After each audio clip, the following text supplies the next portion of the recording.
Riesenfeld n'est pas un acupuncteur typique. Il est né et a grandi en Californie. Peu après 20 ans, il a souffert de problèmes de digestion et de dépression. L'acupuncture l'a sauvé. Cet épisode l'a motivé pour l'apprentissage de la pratique.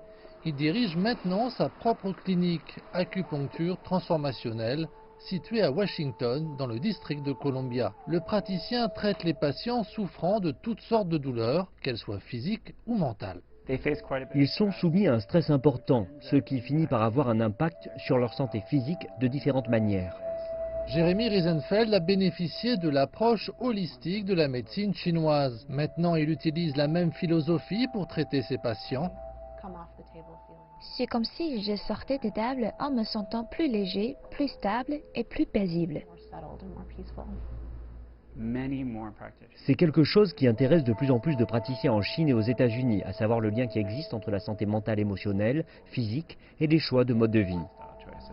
En 15 ans de pratique, Jeremy Riesenfeld n'a jamais suivi de formation en Chine. Il a plutôt choisi une école de médecine aux États-Unis pour apprendre l'acupuncture et la médecine traditionnelle chinoise. Une partie de moi-même aurait souhaité avoir l'occasion de suivre ce type de formation en Chine. En même temps, sur le plan pratique, j'ai le sentiment que l'éducation que j'ai reçue ici m'a donné les moyens de donner de bons résultats aux gens. Alors j'en suis heureux. Comme Jeremy Riesenfeld, de nombreux Occidentaux étudient aux États-Unis pour devenir acupuncteurs. Non loin de là, une université locale propose des cours accrédités d'acupuncture et de médecine traditionnelle chinoise. Ici, à l'Université de médecine intégrative de Virginie, la première étape consiste à comprendre les concepts de la médecine traditionnelle chinoise. Les étudiants apprennent non seulement les textes modernes, mais aussi les classiques chinois qui sont, je pense, très importants pour être, vous savez, un acupuncteur puissant dont les bases sont classiques pour la fondation de la médecine.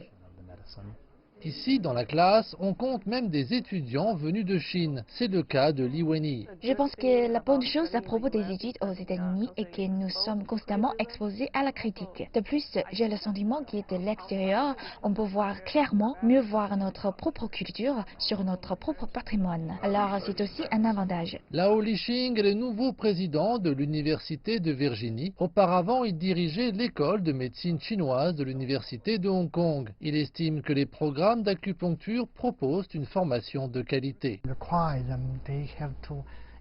Ils doivent être indépendants, sous la supervision de la faculté et sous la supervision du médecin principal. Ils traitent eux-mêmes chaque patient. Le pouls du foie et de la rate était plus faible et plus fin. Et comme l'acupuncture est de plus en plus populaire aux États-Unis, Jeremy Riesenfeld espère que c'est aussi une occasion pour les Occidentaux de s'essayer à l'Orient sans quitter leur pays. Je pense que la culture chinoise a fait un cadeau formidable au reste du monde.